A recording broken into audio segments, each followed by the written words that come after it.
Cuba Gooding Jr.'s career has been one of the most impressive in Hollywood, but it suspiciously took an abrupt nosedive right at the height of his popularity.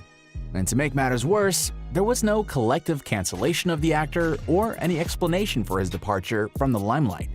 That's suspicious. That's weird. But Gooding has his own theory about what happened to his career, and he recently went public with it. So if you're interested in some hot, juicy goss about the entertainment industry, stick around.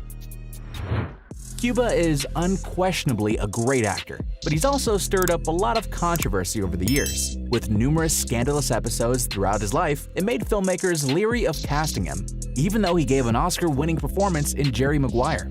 It would seem that the industry has blacklisted him, and you'll be surprised to learn who he points the blame at.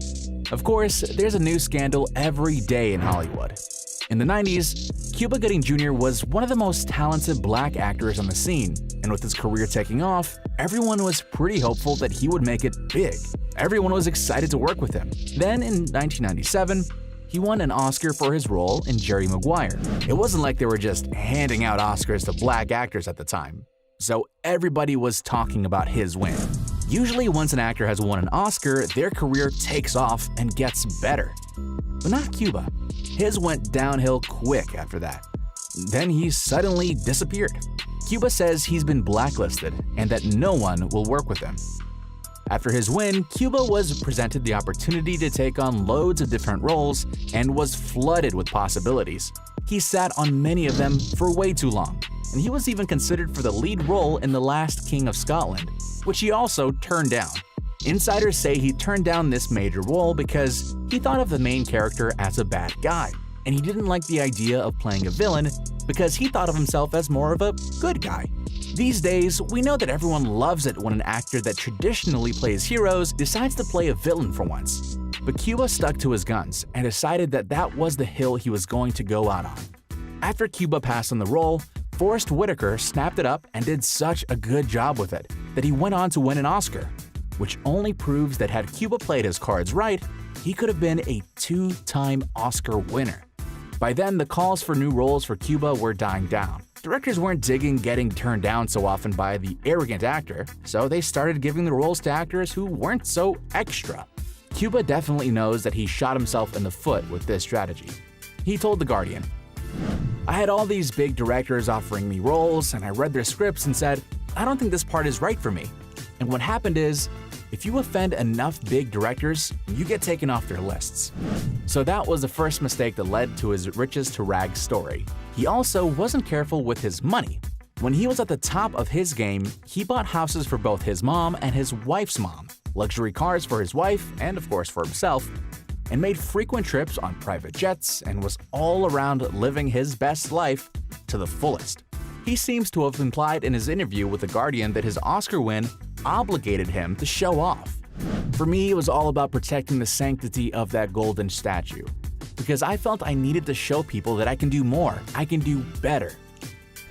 Unfortunately, keeping the reputation up wasn't putting food on the table or making car payments, so he eventually had to start taking roles whether he wanted them or not. But even then, he still took on good guy roles. Of course, at this point, the movies he was acting in were not Oscar-worthy movies, and his work in them definitely wasn't catching the attention of the Screen Actors Guild, unless they were puzzled by them. And just when it looked like Cuba had turned it all around, several allegations from women against him were made. In 2014, Sarah, his wife of more than 20 years, filed for a legal separation from the actor.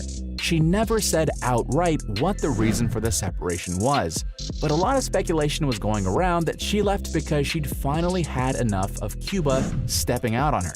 Inside sources say that Gooding was sleeping around early on in their marriage and had slept with a cocktail waitress named Elise Lamont 3 days after his marriage to Sarah, which of course isn't a good way to start off a lifelong commitment. It's not really like when you cheat on your diet 3 days in and then course correct and decide to do better. He also had a fling with an actress named Jeanette Carr.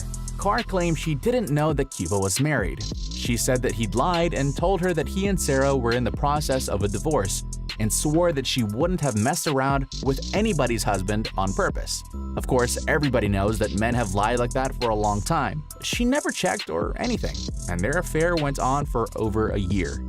You think that your wife leaving you would be a good indication that you should stop your collective shit, but that's definitely not what Cuba did. He went all out. As of this posting, he's got more than 30 allegations of sexual misconduct against him. That means that 30 different women actually got the courage to speak up. There might be even more that haven't come forward. Of course, we're not going to speak on what we weren't there to witness, but with that many allegations, man, it definitely doesn't look good. Here's what one of the victims said about her experience with Gooding. At about midnight on March 1st, Cuba Gooding Jr. waltzed into the bar we were at and proceeded to sexually harass a number of the women there and punch a man for attempting to take a picture of Cuba receiving a lap dance. The sexual harassment occurred when women would be taking pictures with him. He would grab butt cheeks during the picture taking, and when women would react negatively to that, he would proceed to either touch women's breasts or tell them that he loved them. He told me that he loved me because his wife's name is also Sarah. Classy. For all of his insistence that he be portrayed on the silver screen as a good guy, it sure doesn't sound like he's a good guy out on the streets. And then there's this video posted by TMZ. In it, it looks like the pair are in a restaurant or bar, and then he touches her breast without her consent on camera. A few days later, she blew the whistle on him. These two accusations aren't the only ones floating around. In 2019, he was arrested for forcible touching and sexual abuse. He took a plea deal and pleaded guilty to the charges, but didn't serve any jail time for the offense. That's probably a good thing because Cuba doesn't strike us as the type that's hard enough to thrive in prison. People are now calling him out on social media. One user recounts, "My roomies met Cuba Gooding Jr. at a bar in Charleston circa 2003-2004 when he was filming something there. They said he was a gropey creep. I stopped liking him back then after that. It doesn't surprise me at all seeing him plead guilty." Another internet denizen said, "Cuba Gooding Jr. is that creep who always asks where his hug is at and tries to separate you from your friends when you're out. What an absolute POS." And as bad as all of this is, somehow Cuba's lawyer managed to make it look even worse. He's very, very outgoing, he's very friendly, he's very jovial. I guess the word is, sometimes he's frisky, but he's not inappropriate.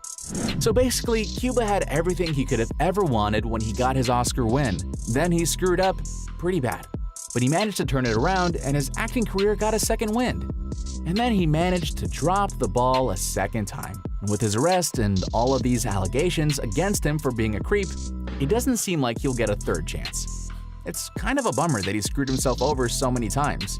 But honestly, he's got nobody to blame for all this but himself. What do you think about Cuba being blacklisted?